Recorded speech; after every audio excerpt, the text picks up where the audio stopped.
En esta lección exploraremos más a fondo el testimonio de Juan el Bautista. Juan no estaba confundido ni dudaba en cuanto a la identidad de Cristo. En todo momento, Juan señaló a Jesús como el Hijo de Dios y como la encarnación de la profecía cumplida. Juan no era en modo alguno un político que cumpliera su tiempo y complaciera a la multitud. Más bien, estaba comprometido con la verdad revelada del reino de Dios, sin importar si era aceptada por la mayoría del pueblo o no. Juan incluso estuvo dispuesto a defender solo e inquebrantablemente la verdad que estaba seguro fue enviada por Dios. Hoy también aprendemos de que la verdad genera división y determina quién la recibirá con mente abierta y corazón humilde. Ve por tu Biblia y en un momento más regresaré.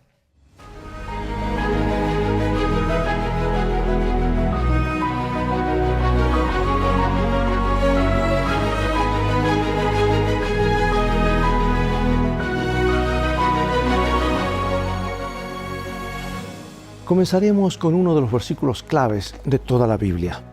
San Juan 12:32. Y yo cuando sea levantado de la tierra, a todos atraeré a mí mismo. Jesús no se limitó a decir cosas asombrosas acerca de sí mismo, de quién era, de quién lo envió o de su procedencia. También mostró quién era mediante los milagros y señales que realizó. En las palabras de algunos que testificaron abiertamente en favor de Jesús, cuando venga el Cristo, ¿acaso hará más señales que este hombre? En efecto, Él respaldó sus palabras con acciones que demostraron la veracidad de ellas. Pero a medida que el drama continúa, comienza una división entre la gente. La curación del hombre junto al estanque de Betesda atrae la ira de algunos líderes. La discusión en Capernaum tras la alimentación de los 5,000 da lugar a rechazo de Jesús por parte de las multitudes. La resurrección de Lázaro suscita fe en algunos, pero desencadena en otros una hostilidad que conducirá al juicio y la ejecución de Jesús. La lección de hoy examina a algunos que dieron testimonio en favor de Jesús. Y en cada uno de estos incidentes se revelan algunos aspectos de quién es realmente Jesús y juntos crean una visión más profunda de Jesús como el Mesías. Veamos. Vimos en otra lección cómo el testimonio de Juan el Bautista llevó a los primeros discípulos, o sea, Andrés, Juan, Pedro, Felipe y Natanael a Jesús. Cabría esperar que el Bautista desapareciera de escena tras dar su testimonio, pero reaparece varias veces en el Evangelio de Juan. ¿Cómo es comparado Juan el Bautista con Jesús? Veamos. Entonces hubo discusión entre los discípulos de Juan y los judíos acerca de la purificación. Y vinieron a Juan y le dijeron: Rabí, mira que el que estaba contigo del otro lado del Jordán, de quien tú diste testimonio, bautiza y todos vienen a él. Respondió Juan y dijo: No puede el hombre recibir nada si no le fuere dado del cielo. Vosotros mismos sois testigos de que dije: Yo no soy el Cristo, sino que soy enviado delante de él. El que tiene la esposa es el esposo. Mas el amigo del esposo que está a su lado y le oye, se goza grandemente de la voz del esposo. Así pues, mi gozo está cumplido. Es necesario que él crezca, pero que yo mengüe. El que de arriba viene es sobre todos. Y el que de la tierra, es terrenal. Y cosas terrenales habla. El que viene del cielo es sobre todos. Y lo que vio y oyó, esto testifica. Y nadie recibe su testimonio. El que recibe su testimonio, éste atestigua que Dios es veraz. Porque el que Dios envió, las palabras de Dios habla, pues Dios no da el Espíritu por medida. El Padre ama al Hijo, y todas las cosas ha entregado en su mano. El que cree en el Hijo tiene vida eterna, pero el que rehúsa creer en el Hijo no verá la vida, sino que la ira de Dios está sobre él. Bueno, surgió una disputa aquí entre los discípulos de Juan el Bautista y un judío anónimo acerca de la purificación, probablemente sobre la eficacia del bautismo. Y curiosamente, cuando los discípulos de Juan acuden a éste para dirimir la cuestión mencionan a Jesús. Está bautizando y todos van a él, le dicen. No es difícil leer entre líneas que están celosos de Jesús y preocupados por la reputación tanto de su maestro como de ellos mismos. Habría sido muy fácil que Juan cediera a los celos, pero no lo hizo, pues sabía cuál era su misión. A diferencia de ello, recordó a sus discípulos que nunca pretendió ser el Cristo. Vino, en cambio, a señalar hacia Él, a preparar el camino, a ser su testigo. Y utilizando la ilustración de una boda, se compara a sí mismo como el amigo del novio y a Jesús con el novio. La novia sería el pueblo de Dios. Y luego, en palabras que muestran la verdadera grandeza de Juan, él dice: Él tiene que crecer y yo menguar, o sea, disminuir. Y al dirigir así la atención hacia Jesús, Juan subraya nuevamente la idea del testimonio. Quienes reciben ese testimonio y creen en Jesús tienen vida eterna. Quienes no lo reciben quedan bajo la ira de Dios. Eso dice el texto. Dios ama al mundo y envió a su Hijo para salvarlo, pero quienes rechazan el regalo que se les ofrece enfrentarán finalmente la consecuencia de sus propios pecados, la muerte eterna. Por eso pregunto, ¿cómo podemos aprender la lección de la humildad para con Dios y los demás? ¿Qué podemos aprender del ejemplo de Juan acerca de la humildad? Los judíos esperaban la venida de un Mesías que los liberara del dominio de Roma. Sometidos a una larga opresión, creían que el Mesías no solo derrocaría a Roma, sino además los convertiría en una nación grande y poderosa.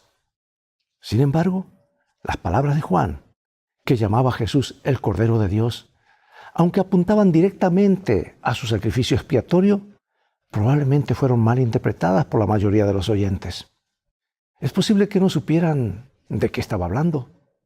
Por eso Juan quiso, con su evangelio, cambiar la idea que tenían del Mesías, para que reconocieran en Jesús el cumplimiento de las profecías acerca del Rey que vendría y de su misión. Y Jesús no venía como líder político y militar, sino para ofrecerse como sacrificio por los pecados del mundo.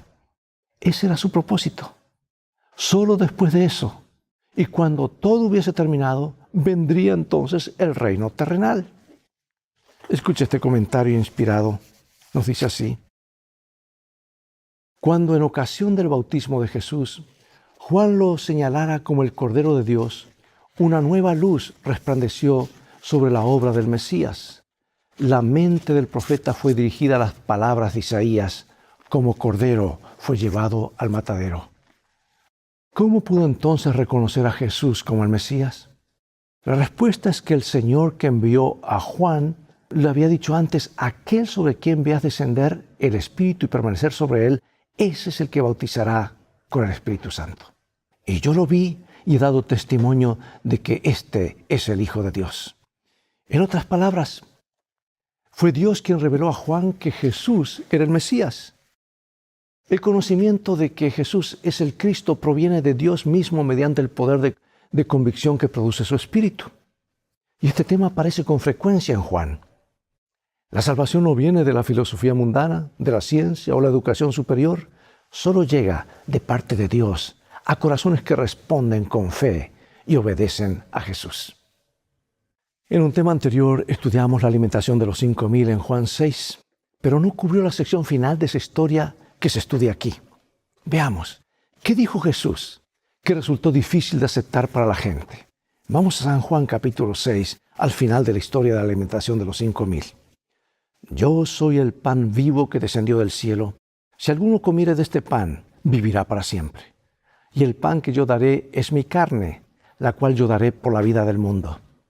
Entonces los judíos contendían entre sí diciendo: ¿cómo puede éste darnos a comer su carne? Jesús les dijo: de cierto os digo, si no coméis la carne del Hijo del Hombre y bebéis su sangre, no tenéis vida en vosotros. El que come mi carne y bebe mi sangre, tiene vida eterna, y yo le resucitaré en el día postrero. Porque mi carne es verdadera comida y mi sangre es verdadera bebida. El que come mi carne y bebe mi sangre, en mí permanece y yo en él. Como me envió el Padre viviente y yo vivo por el Padre, asimismo el que me come, él también vivirá por mí. Este es el pan que descendió del cielo. No como vuestros padres comieron el maná y murieron. El que come de este pan vivirá eternamente. Estas cosas dijo en la sinagoga enseñando en Capernaum, y al oírlas, muchos de sus discípulos dijeron: dura es esta palabra, ¿quién la puede oír? Y desde entonces Muchos de sus discípulos volvieron atrás y ya no andaban con él. Dijo entonces a los 12, ¿queréis acaso iros también vosotros? Y le respondió Simón Pedro, Señor, ¿a quién iremos? Tú tienes palabras de vida eterna. Y nosotros hemos creído y conocemos que tú eres el Cristo, el Hijo del Dios viviente. Mira, después de haber sido alimentada esa multitud milagrosamente por Jesús, la gente estaba dispuesta a coronarlo rey. Este es el que necesitamos, decían. Y luego Jesús explicó en la sinagoga de Capernaum el significado espiritual del milagro. Él dice, yo soy el pan de vida. De eso se trataba. Y explica con más detalle que este pan es su carne que da por la vida del mundo. Y esto abrió los ojos de la multitud al hecho de que Jesús no sería su rey terrenal. Él no encajaba en el molde del pensamiento terrenal. Rechazaron la conversión, que transformaría su forma de pensar para que pudieran reconocer y aceptar a Jesús como el Mesías. Y muchos de sus discípulos lo abandonaron desde ese momento. Desde un punto de vista humano, esto debió ser difícil para Jesús. La aprobación de la multitud es siempre agradable. ¿Quién no quiere ser aceptado? Pero cuando alguien ve que muchos retroceden y cuestionan sus principios, y tus principios y los míos, eso resulta naturalmente desalentador. Y al ver a la multitud marcharse, Jesús pregunta a su círculo íntimo de los 12 si quieren también irse. Y es entonces cuando Pedro hace su sorprendente confesión, otro testimonio tanto de lo que Jesús tiene como de quién es. Tú tienes palabras de vida eterna y nosotros creemos y conocemos que tú eres el Santo de Dios. ¿Qué podemos aprender de esta historia sobre el hecho de que la mayoría suele estar equivocada? ¿Por qué debemos recordar esto especialmente en los aspectos de nuestra fe que son impopulares para la mayoría, incluso para la mayoría de los cristianos? Pero aquí tenemos algo más. El Padre también dio testimonio de Jesús durante su ministerio terrenal. San Juan capítulo 5. Mas yo tengo mayor testimonio que el de Juan, porque las obras que el Padre me dio para que cumpliese, las mismas obras que yo hago, dan testimonio de mí que el Padre me ha enviado. También el Padre que me envió ha dado testimonio de mí. Nunca habéis oído su voz, ni habéis visto su aspecto, ni tenéis su palabra morando en vosotros, porque a quien él envió, vosotros no creéis. Y ahora Jesús vincula al Padre con las obras y los milagros que había realizado. Él tiene muy claro el hecho de que el Padre lo envió y también de que había dado testimonio acerca de él. En el bautismo de Jesús, el Padre y el Espíritu se unieron al Hijo para destacar esta importante ocasión al comienzo del ministerio de Jesús. El Padre afirma que Jesús es su Hijo amado en quien se complace. Pero en un momento crucial del ministerio de Cristo, el Padre vuelve a hablar, esta vez según consta el Evangelio de Juan. Las cosas estaban llegando al punto culminante de los últimos días del ministerio.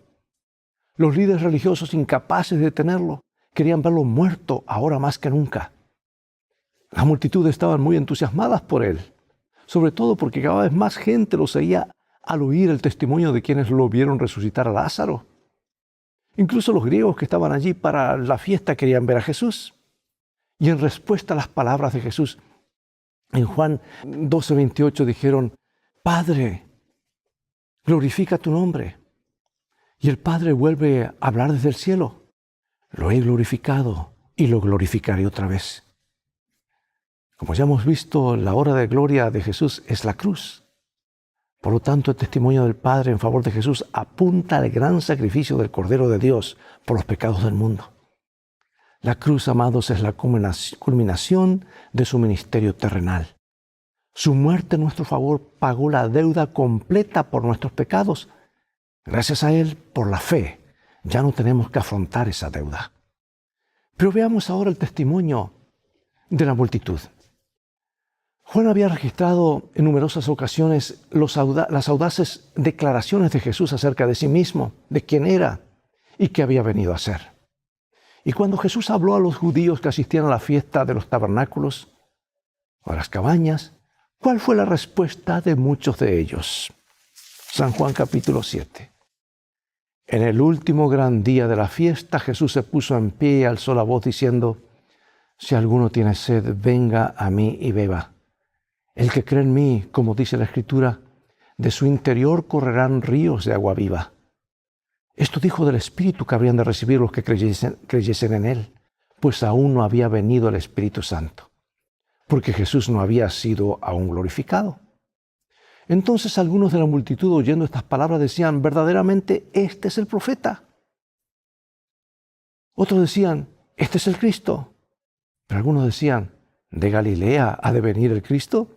¿No dice la Escritura que del linaje de David y de la aldea de Belén, de donde era David, ha de venir el Cristo? Los alguaciles vinieron a los principales sacerdotes y a los fariseos, y estos les dijeron: ¿por qué no la habéis traído? Los alguaciles respondieron: jamás hombre alguno ha hablado como este hombre.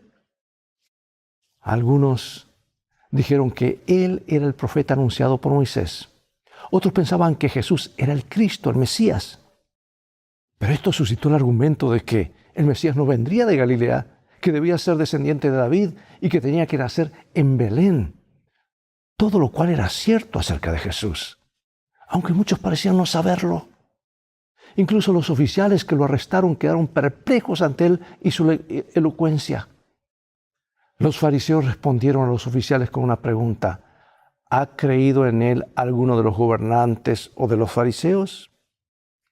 Y esta pregunta de los fariseos dio a Juan la oportunidad de convocar nuevamente al testigo Nicodemo, quien tras su encuentro con Jesús procuraba protegerlo de las maquinaciones de sus pares.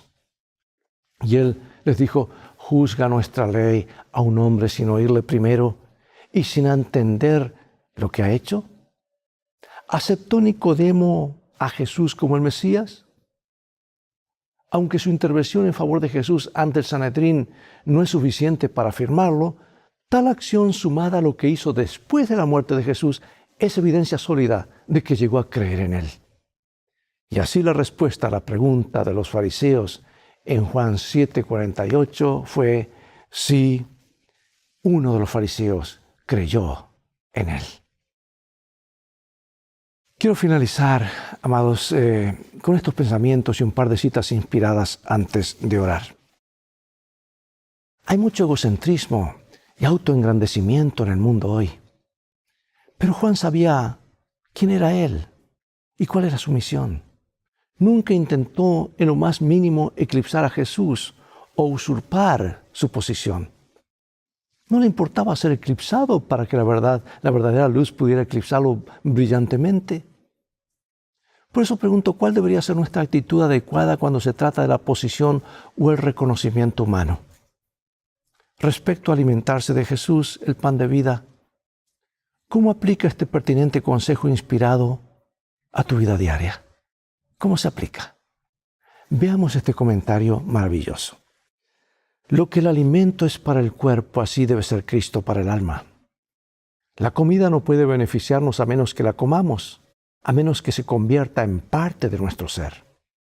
Debemos alimentarnos de Él y recibirlo en nuestro corazón para que su vida llegue a ser nuestra vida. Y ahora, del deseado de todas las gentes, nos dice así: los maestros de Israel eran esclavos del formalismo. Los fariseos y saduceos estaban en constante contienda.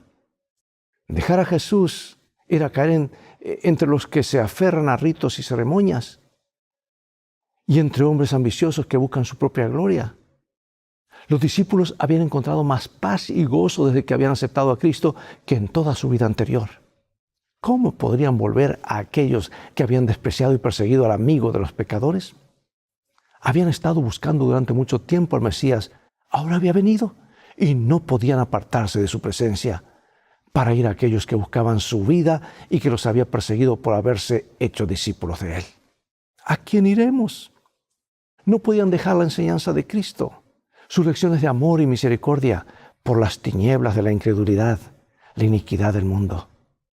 Mientras abandonaban al Salvador, muchos de los que habían presenciado sus obras admirables, Pedro expresó la fe de los discípulos: tú eres el Cristo. El mismo pensamiento de perder esta ancla de sus almas los llenaba de temor y dolor. Verse privados de un Salvador era quedar a la deriva en un mar sombrío y tormentoso. Y así es contigo, y así es conmigo. ¿A quién iremos?